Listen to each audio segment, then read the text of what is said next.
Saludos afectuosos para todas las personas que siguen al Chicaguazo Revista Cultural. Pues aquí estamos una vez más en la reflexión cotidiana, ¿verdad? Hoy es día 16 de septiembre del año 2025. En México celebramos la independencia de nuestro país. Entonces viene esta reflexión acerca de lo que es la libertad, la independencia y pienso, ¿por qué ha sido necesaria una lucha tan intensa, con tantos muertos, con tantas guerras, para conseguir con algo con lo que se nace, que es la libertad?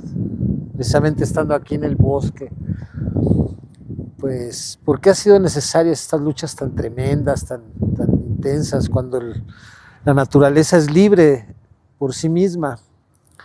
Y entonces viene esta reflexión de lo que ha costado que el pueblo de México sea libre, que el pueblo de México pueda caminar libremente, y que lo que fue la lucha de independencia, que fue el liberarse de la esclavitud. Fue cuando formalmente se declaró la guerra contra la esclavitud y el fin de la esclavitud, aunque no fuese el fin, pero fue la declaración la abolición de la esclavitud. Fue con esta guerra que se dio en 1810 en México, la guerra de independencia. La esclavitud continuó bajo las haciendas y vino la guerra de revolución en 1910. Aquí fueron escenarios de la revolución, todos estos lugares. Hubo guerras, hubo balazos, hubo muertos, todo por conseguir la libertad. El lema de la revolución era tierra y libertad. Y precisamente ese es el punto, que la libertad se encuentra con la tierra, porque solo es libre el que tiene acceso a los alimentos, el que puede alimentarse, es el que es libre. Y bien recuerdo ahora al maestro Tlacaele, el maestro de la danza del sol, como nos decía, ¿hasta dónde llega la libertad del obrero? ¿Hasta dónde puede llegar un obrero con su salario?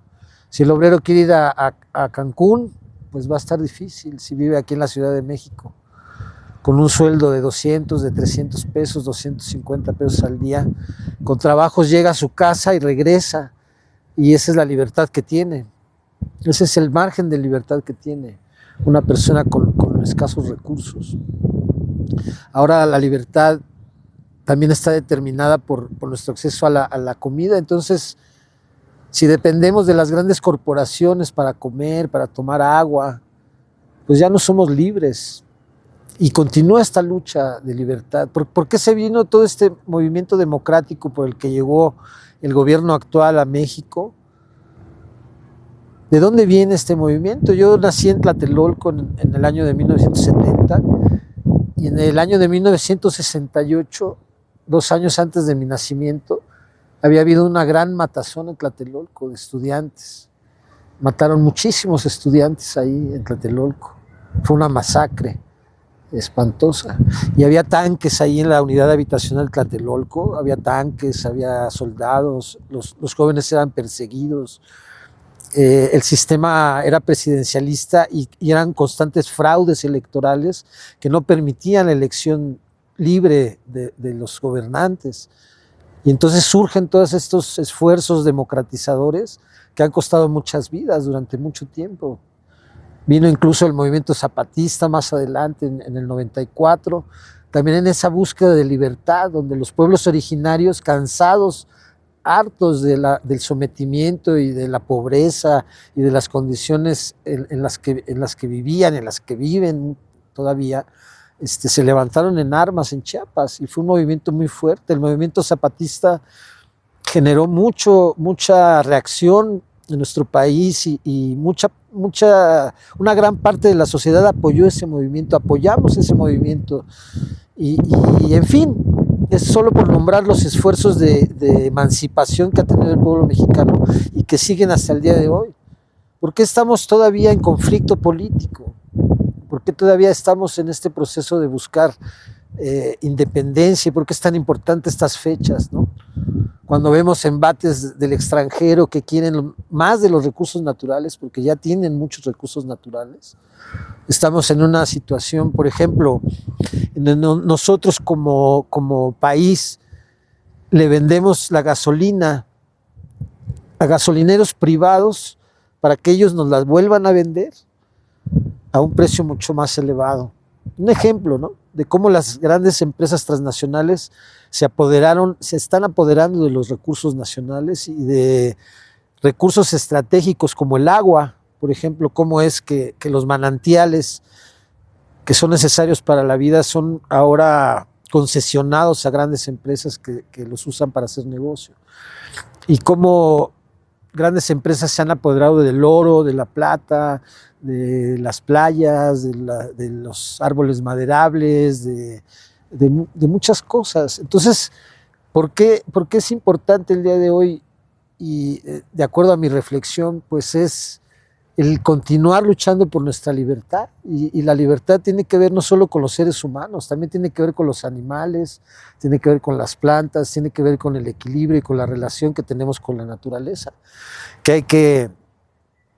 No hay que apoderarse de la naturaleza, hay que cuidarla y hay que repartir los recursos para todos los seres vivos, no solo el ser humano. Entonces, pues nada, solamente esa reflexión. El día de hoy, que es 16 de septiembre, que conmemoramos la libertad del pueblo de México, pues solamente como un recordatorio para seguir luchando, para seguir organizándonos, para seguir transformando nuestra nación y liberarnos del machismo, liberarnos del clasismo, liberarnos del racismo, liberarnos de aquella opulencia, de aquella injusticia que provoca la miseria, de concentrar los recursos en las manos de unos cuantos mientras la mayoría de la población sufre, ¿no? Mientras hay personas que tienen en su haber $1,000 millones en México o más, como Carlos Slim, como Salinas Pliego, como muchos empresarios que están forrados de dinero gracias a los negocios que han hecho con los recursos de la nación. Al mismo tiempo hay personas que no tienen un taco, que no tienen para comer, que no tienen para ir a la escuela, que no tienen para lo mínimo necesario. Entonces esa situación donde hay niños en la calle, por ejemplo, pidiendo dinero, donde hay ancianos en la calle pidiendo dinero, donde hay personas con padecimientos mentales durmiendo en un Oxxo, durmiendo en un cajero, pues eso no es la libertad. No la hemos conseguido plenamente. Incluso la tierra ya fue recuperada por los grandes terratenientes después del año 94, que fue cuando tronó el zapatismo. Se cambió la constitución y se pudo vender el ejido, que antes no se podía vender, y se empezó a privatizar la tierra de nuevo. Lo que había conseguido la revolución lo echó para atrás el régimen neoliberal y actualmente pues seguimos en este problema. Entonces, pues duro y para adelante, y pues nada, también al mismo tiempo que celebramos, pues sigamos combatiendo y sigamos luchando y sigamos echándole toda la carne al asador para que esta sociedad se transforme y para que la vida en el planeta Tierra sea posible, siga siendo posible. Pues con amor, con afecto, con cariño para todos y para todas. Un gran saludo, que su camino esté lleno de flores, que su corazón cante con alegría y que todos sus pasos florezcan.